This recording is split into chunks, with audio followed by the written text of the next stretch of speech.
बिस्मिल्लाहिर्रहमानिर्रहीम। शुरू करता हूँ अल्लाह के पाक नाम से जो बहुत बड़ा मेहरबान नहायत रहने वाला है। देखती आंखों और सुनते कानों को अस्सलाम वालेकुम। बहनों, भाइयों, दोस्तों और बुजुर्गों, आज की इस इस्लामी स्कॉलर मालूमाती वीडियो में हम मारूफ इस्लामी स्कॉलर अली शेर नवाई की स्वानहयात और इसके मकबरे की तारीख को बयान कर रहे हैं। हम इनकी जिंदगी की तारीखी सियाको सबाक, इनके इल्मी कारनामों और इनके पीछे छोड़ी की मेरास पर गुफ्तगू करेंगे। वीडियो में इनके मज़ार की तारीख और इसकी जोग्राफाई अहमियत को भी उजागर किया जाएगा। इस रिसर्च का मकसद इस्लामी तारीख की एक अहम शख्सियत और इससे वाबस्ता सकाफती निशानात के बारे में आपके इल्म को बेहतर बनाना है। तो दोस्तों, बहनों, भाइयों और बुजुर्गों, अली शेर नवाई, जिसे निजामुद्दीन अली शेर बरहरावी का नाम से भी जाना जाता है, एक तैमूरी शायर, अदीब, सियासतदान, महर लसानियात, हनफी, सूफियाना और मज़हवर था, जो चुगताई अदब का सबसे बड़ा नुमाइंदा था। नवाई का ख्याल था कि इसके आबाई चुगताई तुर्क ज़बान अदबी मकासद के लिए फारसी से बरतर है, जो कि इस वक्त एक गैर मामूली नजरिया है, और इसने इस अकीदत का दफा अपनी किताब महकामातुल खातीन, दो जुबानों का मुआजना में भी किया है। उन्होंने फारसी के मुकाबले में तुर्क अल्फाज की फरावानी, दुरुस्तगी और खराबी पर अपने यकीन पर जोर दिया है। जुगदाई जबान की अपनी मुमताज शायरी की वजह से नवाई को तुर्की बोलने वाली दुनिया में बहुत से लोग इब्तदाई तुर्क अदब का बानी मानते हैं। वस्त एशिया में बहुत से मकामात और अदारे इनके नाम पर रखे गए हैं, जिनमें अज़बकिस्तान का सूबा और शहर नवाई भी शामिल है।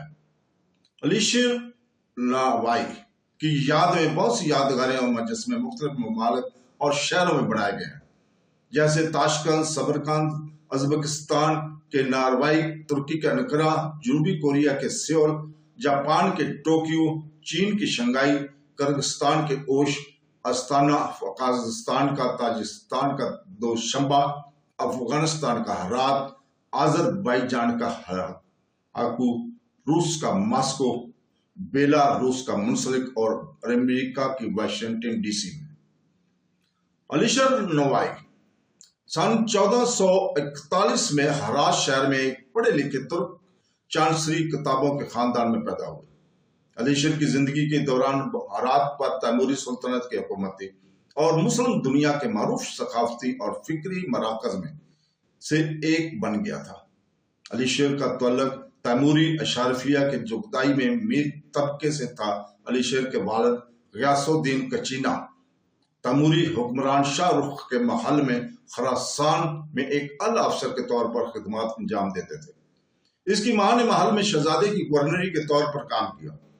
गियासुद्दीन कचीना एक जमाने में सब्जवार के गवर्नर थे। अली शेर जवान ही में फौत हुए और खरासान के एक और हुक्मरान अबुल कासिम बाबर मिर्जा ने इस नौजवानी की विलायत अख्तियार की।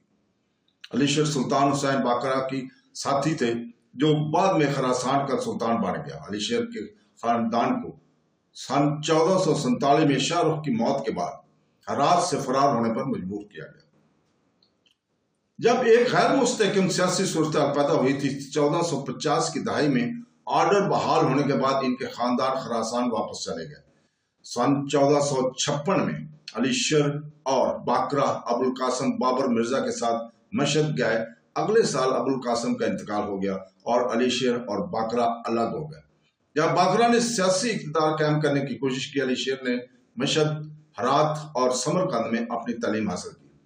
सन 1469 में अबू सईद मिर्जा की वफात के बाद हुसैन बाकरा ने हर्रात में इक़्तिदार पर कब्जा कर लिया। चुनाचे अली शेर इनकी खिदमत में हाजिर होने के लिए सबरकंद से चला गया। सन 1472 में अली शेर को अला कौंसिल का अमीर मुकर्रर किया गया, जिसकी वजह से आखिरकार इसे ताकतवर फारसी ब्यूरोक्रेट मुजद्दिद मोहम्मद ख्वाफी के साथ तनाज़ा का सामना करना पड़ा, जो कि बाद में की गई मरकजी इस्लाहात की वजह से तुर्क फौज की रवायती बरात के लिए खतरा था। अशारफिया, जिसे अली शेर ने लुत्फ उठाया। अली शेर 3 जनवरी सन 1501 को अपनी वफात तक बाकरा की खिदमत में रहे। इसे हरात में दफन किया गया। अली शेर نوائی نے سنیاسی طرز زندگی کی قیادت کی، کبھی شادی نہیں کی اور نہ ہی لونڈیاں یا بچے پیدا کیے۔ نوائی کا شمار وسط ایشیا ترک باشندوں میں سب سے زیادہ محبوب شہروں میں ہوتا ہے۔ انہیں عام طور پر چغتائی زبان کے ادب کا سب سے بڑا نمائندہ سمجھا جاتا ہے۔ چغتائی زبان پر ان کی مہارت ایسی تھی کہ اسے نوائی کی زبان کہا جانے لگا۔ اگرچہ نوائی کے زمانے کے لوگوں کے لیے جدید وسط ایشیا نسلی ناموں کے تمام اطلاقات انتشار پسند ہیں، سوویت اور ازبک ذرائع نوائی کو ایک نسلی ازبک سمجھتے ہیں۔ تاریخ راشدی لکھنے والے محمد امداد کی مطابق علی شیر نوائی الغیور بخشی کاتبوں کی اولاد تھے، جس کی وجہ سے بعض ذرائع نے نوائی کو الغیوروں کی اولاد قرار دیا ہے۔ تاہم دیگر علماء جیسے کازویکی کو وہ اس نظریے سے متفق نہیں ہیں۔ سوویت اور ازبک ذرائع کا خیال ہے کہ نوائی نے ازبک زبان کی ترقی میں اہم کردار ادا کیا اور اسے ازبک ادب کا بانی مانتے ہیں۔ سن 20ویں صدی کے اوائل میں سوویتی لسانی پالیسی نے چغتائی زبان کو پرانی ازبک کا نام دیا، جس نے ایڈورڈ اے آل ورتھ کے مطابق خطے کے ادبی تاریخ کو بری طرح مسخ کر دیا اور اسے علی شیر نوائی جیسے مصنفین کے لیے استعمال کیا گیا۔ ازبک شناخت دسمبر 1971 میں پورے سوویت یونین نے نوائی کے 5ویں سالگرہ منائی۔ نازیوں کی ناکہ بندی والے لینن گرانڈ میں ارمانیہ مستریشی جوزف اور بیلی نے نوائی کے لیے ایک تہوار کی قیادت کی۔ نیکولائے مشرقی ادب کے ایک نوجوان ماہر جو شدید ڈسٹروفی کا شکار تھے اور اب چل نہیں سکتے تھے، نے اپنی زندگی کے آخری لمحات نوائی کی نظم 7 ٹریولرز کو پڑھنے کے لیے وقف کر دیے۔ ازبکستان اور دیگر وسطی ایشیا ممالک میں بہت سے مقامات اور ریجن ادارے علی شیر نوائی کے نام سے منسوب ہیں۔ نوائی کی بہت سی غزلیں 12 مقام میں پیش کی جاتی ہیں، خاص طور پر مقدمہ کے نام سے مشہور تعارف میں وہ مقبول ازبک لوگ گانوں میں اور بہت سے ازبک گلوکاروں جیسے شیرالی اور جوریلیف کے کاموں میں بھی نظر آتے ہیں۔ علی شیر نوائی کی تخلیقات کو ازبک ڈرامہ نگاروں کے ڈراموں کے طور پر بھی پیش کیا گیا ہے۔ سن 2021 میں قازقستان کے نور سلطان میں ہاؤس میں علی شیر نوائی کی 580ویں سالگرہ کے لیے وقف ایک بین الاقوامی روحانی تقریب کا انعقاد کیا گیا۔ تو بہنوں، بھائیوں، دوستوں اور بزرگوں، اب ہمیں اجازت دیں۔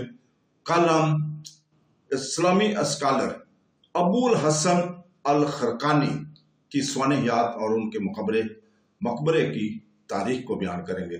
کل تک کے لیے اجازت، اللہ حافظ۔